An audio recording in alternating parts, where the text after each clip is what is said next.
नमस्कार दोस्तों, आप सभी का मेरे चैनल में बहुत बहुत स्वागत है। आज मैं आपको 4 टक्स ब्लाउज़, बेल्ट ब्लाउज़ की कटिंग और स्टिचिंग दोनों बताऊंगी। तो वीडियो को स्किप ना करें, बहुत ही इजी मेथड से मैं बताऊंगी। तो उसके लिए सबसे पहले हमें ये नाप चाहिए। तो लंबाई, चेस्ट, वेस्ट, बाजू की लंबाई, बाजू की मोटाई, आगे का गला और पीछे का गला, ये सारे नाप होने चाहिए। उसके बाद हम ब्लाउज़ की कटिंग करते हैं। तो देखिए, मैंने अस्तर को डबल फोल्ड कर लिया है। इसके बाद ऊपर से लाइन सीधा कर लिया है। मैं सबसे पहले बैक पार्ट की कटिंग करूँगी, उसके बाद आगे वाले पार्ट की कटिंग करूँगी। जितनी भी रेडी लंबाई है उसमें 1 इंच प्लस करते हैं। तो यहाँ पर रेडी लंबाई है 13 इंच, तो मैं 14 इंच ले रही हूँ। अब मैं लाइन सीधा कर दूँगी। यहाँ से मैं तिरा लूँगी 5 इंच का, क्योंकि चेस्ट है 32 इंच। 5 इंच का मुड्ढा और तीरा दोनों बराबर रखूँगी। मैं 5 इंच पे ही मैं मुड्ढा लूँगी। इसके बाद मैं लाइन सीधा कर दूँगी। लाइन सीधा करने के बाद यहाँ पर मैं चेस्ट का नाप लूँगी। तो जितनी भी आपकी चेस्ट साइज़ होता है उसका आपको 4 पार्ट करना होता है, प्लस उसमें आपको हाफ इंच ऐड करना होता है। तो चेस्ट है 32 का आधा हो गया 8 प्लस हाफ इंच 8.5। यहाँ पर मैं कमर का साइज़ लूँगी। कमर है 27, तो इसका हाफ होता है पौने सात प्लस यहाँ पर मैं 1 इंच लूँगी बेल्ट पीछे की प्लेट के लिए। और यहाँ पर आगे की तरफ मैं दोनों साइड लूँगी 2-2 एक्स्ट्रा मार्जिन। उससे पहले मैं लाइन सीधा कर लूँगी। देखिए, मैंने लाइन सीधा कर लिया है। अब एक्स्ट्रा मार्जिन चाहिए, जो हमें खोलने के लिए, टाइट करने के लिए चाहिए होता है। तो मैं यहाँ पर 2-2 इंच का एक्स्ट्रा मार्जिन लूँगी। आप चाहे तो यहाँ पर 1.5 इंच का भी एक्स्ट्रा मार्जिन ले सकते हैं। अब मैं इस लाइन को सीधा कर लूँगी। लाइन सीधा करने के बाद एक चीज़ याद रखिए, क्योंकि जब भी आप अगर पीछे की साइड आप हुक लगा रहे हैं तो आपको आधा इंच छोड़कर ये नाप लेना है, ठीक है। मैं हुक नहीं लगा रही, पीछे आगे की तरफ लगाऊंगी। तो मैं यहाँ पर सीधा ही नाप ले रही हूँ।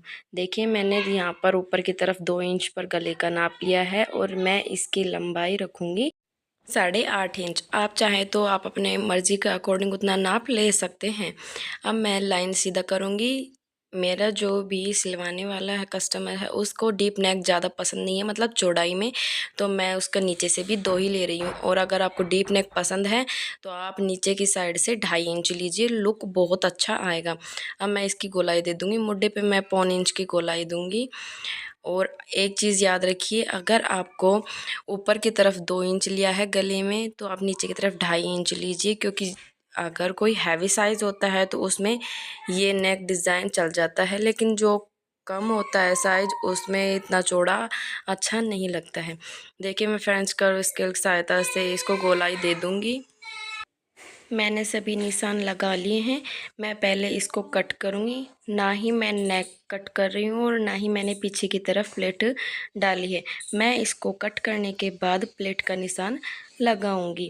मैंने गला इसलिए कट नहीं किया है क्योंकि इसको रख के ही मैं आगे वाले पार्ट की कटिंग करूँगी, ठीक है। उसके बाद मैं इसकी गले की कटिंग करूँगी।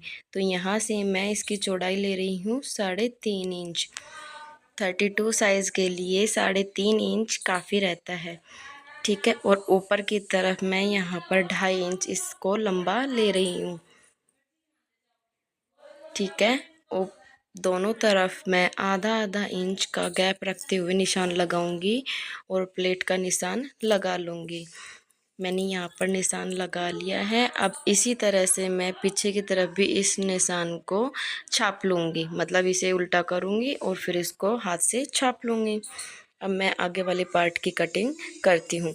देखिए, मैंने आगे वाले पार्ट के लिए आधा इंच का जो एक्स्ट्रा मार्जिन लिया है, क्योंकि यहाँ पे मैं हुकाई की पट्टी ऐड करूँगी तो उसमें आधा आधा इंच कपड़ा जाएगा, इसलिए मैंने आधा इंच रखा है। इसके बाद मैं ब्लाउज़ को इसके ऊपर रखूँगी और जैसा है वैसा ही गोलाई में इसको निशान लगा लूँगी। और नीचे की तरफ मैं 1 इंच बढ़ाऊँगी। 1 इंच इसलिए बढ़ाऊँगी क्योंकि जब हम बेल्ट जोड़ेंगे तो आधा इंच तो बेल्ट का हो गया और आधा इंच ऊपर वाले पार्ट के लिए हो जाता है। तो ये 1 इंच हो जाता है, सिलाई में चला जाएगा, ठीक है। अब हम यहाँ पर सबसे पहले गले का निशान लगाएंगे। गले का निशान लगाने से पहले मैं यहाँ पर इंच मुड्डे का निशान लगाऊंगी, क्योंकि आगे वाले पार्ट में आधा इंच मुड्डे की कटिंग होती है। अब मैं नीचे से यहाँ से 3 इंच पर निशान लगा रही हूँ, मतलब जो एक्स्ट्रा मार्जिन लिया था 1 इंच, वहाँ से मैं 3 इंच पर मार्क लगाऊंगी और 3 इंच से ऊपर की तरफ 1.25 इंच पर एक मार्क लगाऊंगी। उससे पहले देखिए मैंने वहाँ से 3 इंच लिया था, तो यहाँ से भी 3 इंच ही लूँगी। अब मैं इन दोनों को मिलाकर लाइन सीधा कर लूँगी। तो यहाँ पर हमारी जो बेल्ट रेडी होगी वो 2 इंच की होगी। अब यहाँ से मैं 1.25 इंच पर एक मार्क लगाऊंगी, क्योंकि बेल्ट आगे से गोलाई लेते हैं तो बहुत अच्छी फिटिंग आती है। यहाँ पर सबसे पहले मैंने पीछे की तरफ 3.5 लिया था, तो यहाँ भी मैं 3.5 इंच पर ही मार्क करूँगी। अब मैं इस लाइन को सीधा कर लूँगी, ठीक है। ऊपर की तरफ हम इंस्टेप को रखकर यहाँ से 9.5 पर नाप लेंगे। आप चाहे तो 10 पर भी ले सकते हैं, ठीक है। और इस लाइन को इस लाइन से मिला देंगे और सीधा कर लेंगे। ये जो प्लेट होगी ये हम डालेंगे 1.25 इंच पर, ठीक है। 1.25 इंच पर डालने से पहले मैं इसके हल्की सी गोलाई दे दूँगी तीरे को, मतलब बेल्ट को। अब यहाँ भी मैं सिर्फ 2 लाइन की दूरी पर इसको भी गोलाई दे दूँगी। अब मैं यहाँ पर देखिए 1.25 इंच की दूरी पर निशान लगाऊंगी, क्योंकि जितनी चौड़ी प्लेट होगी उतना ही पफ अच्छा बैठेगा। तो मैं यहाँ पर 1.25 इंच पर निशान लगा रही हूँ और इसके बाद मैं इसे सीधा कर लूँगी। देखिए मैंने दोनों तरफ 1.25 इंच का लेकर लाइन खींच ली है। अब इसके बाद या तो आप पट्टी के अकॉर्डिंग गले का नाप लीजिए। मैंने वहाँ पर 2 लिया था, तो यहाँ भी मैं 2 इंच ही लूँगी, ठीक है। और इसकी लंबाई आप अपने अकॉर्डिंग रख सकते हैं, लेकिन मेरे जो कस्टमर है उसकी जो रेड लंबाई है वो है 5.5 इंच। तो मैं 5.5 इंच पर निशान लगाकर इसके अंदर गोलाई दे दूँगी। गोलाई हल्की सी खड़ी दें, क्योंकि उससे थोड़ा लुक सही आएगा। इसके बाद गले से और तीरे के बीच में जो गोलाई दे रखी है उसके हाफ कर लेंगे और एक निशान लगा लेंगे। निशान लगाने के बाद ये जो लंबाई होगी वो होगी 2.5 इंच पर। देखिए इस तरह से मैंने 2.5 इंच पर निशान लगा लिया है। इसके बाद 2 प्लेट डल चुकी है। अब तीसरी प्लेट डालते हैं। तीसरी प्लेट डालने के लिए यहाँ से ऊपर की तरफ 1.5 इंच पर एक मार्क लगाना है और उसको ये जो गले की तरफ प्लेट है ना, इसके बराबर करते हुए इस पर निशान लगा दें। देखिए इसके बराबर रखें इस तरह से और फिर इसको इस तरह से करें, ठीक है, और निशान लगा दें। यहाँ पर 3 प्लेट तैयार हो चुकी है। अब मैं सबसे पहले कटिंग करूँगी। मैं आपको बहुत ही इजी तरीके से बताने की कोशिश कर रही हूँ। आई होप कि आपको सब कुछ अच्छे से समझ में आ रहा है, ठीक है। देखिए मैंने 3 प्लेट लगाई है, चौथी प्लेट इसलिए नहीं लगाई है क्योंकि उसमें डाउट होता है, तो बहुत ही इजी तरीके से मैं इस डाउट को भी क्लियर करूँगी। उससे पहले मैं इसकी कंप्लीट कटिंग कर लेती हूँ। देखिए मैंने कटिंग कर ली है। अब देखिए इस तरह से मुड्डे को हाफ मोड़ लूँगी मैं। ये बीच में सेंड लाइन मिल गई हमें, ठीक है। अब ये जो पॉइंट है, ये जो आप देख रहे हैं ये पॉइंट है मुड्डे की तरफ यहाँ से, और ये जो 1.25 इंच वाली प्लेट है इसकी लंबाई देखते हैं। इसके बराबर इंच टेप को रखें इस तरह से और इसे भी मैं यहाँ से 3.25 इंच पर लगा दूँगी। 3.25 इंच पर निशान लगाने के बाद मैं इसको भी गोलाई देखिए ये बिल्कुल गोल हुआ है। अब इस तीरे को भी मैं कट करके अलग कर लूँगी। देखिए मैंने तीरा कट कर लिया है। अब ये दोनों जॉइंटेड जो हिस्से हैं इनको भी मैं कट करके अलग कर लेती हूँ। अब जो ये निशान है इसी को पलटकर मैं वापस से इसके ऊपर टैप टैप करूँगी और ये इसके पीछे छप जाएगा और मैं इस पर निशान लगा लूँगी। मैंने पीछे वाले पार्ट में गले की कटिंग नहीं की थी, तो मैं अब गले की कटिंग कर रही हूँ। वो इसलिए नहीं की थी क्योंकि मुड्डे जो होते हैं वो कभी कभी तिरछे हो जाते हैं, मतलब कपड़ा तिरछा होने की वजह से ये जो गला है वो बराबर नहीं हो पाता है। मैंने इस गले को भी कट कर लिया है। अब मैं यहाँ पर बाजू की कटिंग करूँगी। तो जो भी एक्स्ट्रा फैब्रिक बचा हुआ था मैंने उसको 4 फोल्ड कर लिया है इस तरह से। अब सबसे पहले इस लाइन को सीधा करें, मतलब जो भी कान है उसको सीधा कर लें लाइन खींचकर। इसके बाद आपको जितनी भी रेडी लंबाई चाहिए, जितनी भी आपकी रेडी लंबाई है उस पर निशान लगाएं। तो यहाँ पर लंबाई है 10 की, तो मैं यहाँ 1 इंच बढ़ाकर ले रही हूँ 11 इंच, क्योंकि आधा इंच जो है वो मुट्ठी में जाएगा और आधा इंच नीचे सिलाई में जाएगा।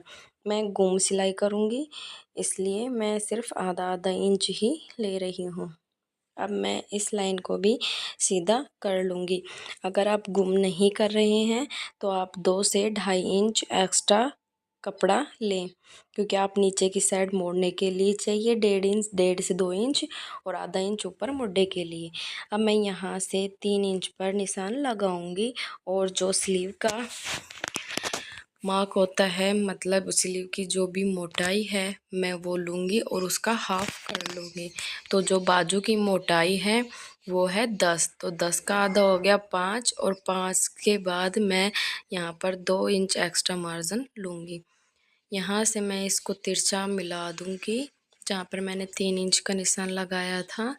इसके बाद मैं ऊपर की तरफ जो स्लीव का नाप होता है, मतलब स्लीव की शेप होती है, मैं वो ड्रॉ कर दूँगी। सबसे पहले मैं कपड़े को कट कर लेती हूँ थोड़ा सा नीचे की तरफ से।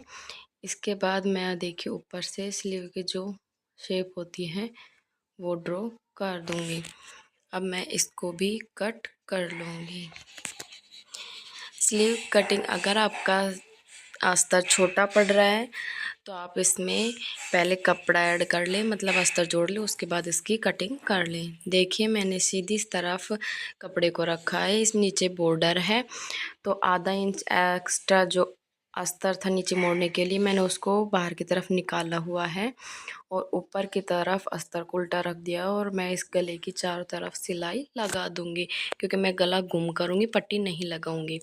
सिलाई करने के बाद मैं एक्स्ट्रा जो कपड़ा है उसे कट करके अलग कर लूँगी और इसके अंदर छोटे छोटे कट्स लगा दूँगी। अगर आप पट्टी वाला लगाना चाहते हैं तो आप इसे उल्टा ही रखें, सीधा मतलब कपड़ा उल्टा रखें, उसके ऊपर अस्तर रख के उसको पट्टी वाला कर सकते हैं। ये देखिए मैंने ब्लाउज़ सीधा कर लिया है पलट कर। अब इसके ऊपर मैं सिलाई लगा दूंगी, इससे ये होती है कि फिनिशिंग बहुत अच्छी आएगी। और यहाँ पर जो एक्स्ट्रा निकला हुआ है अस्तर आधा आधा इंच, इसको मोड़ कर भी मैं इसके ऊपर इस तरह से बराबर करते हुए सिलाई लगा दूंगी। इससे गुम हो जाएगा और फिनिशिंग भी बहुत अच्छी आएगी। देखिए मैंने यहाँ पर गले पर भी लगा लिया और नीचे की तरफ भी लगा लिया है।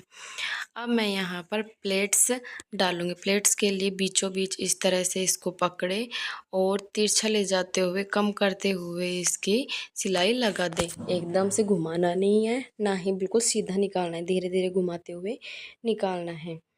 देखिए किस तरह से, मैं दोबारा बताती हूँ। इस तरह से प्लेट है ये, इस प्लेट को मैं थोड़ा डार्क करके दिखाती हूँ आपको।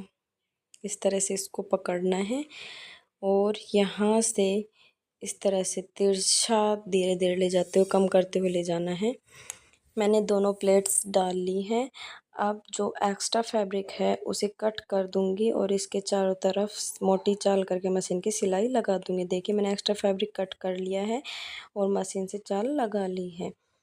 और जो आगे वाला पार्ट है इसको भी मैंने सीधे फैब्रिक के ऊपर रखा है और ये जो प्लेट्स के निशान है वो अंदर की तरफ, मतलब फैब्रिक की तरफ, ऊपर की तरफ नहीं है। जब हम पलटेंगे तो जो निशान है वो अंदर की तरफ निकल जाएंगे। अब मैं गले को गुम करूँगी तो मैं यहाँ भी सिलाई लगा दूँगी।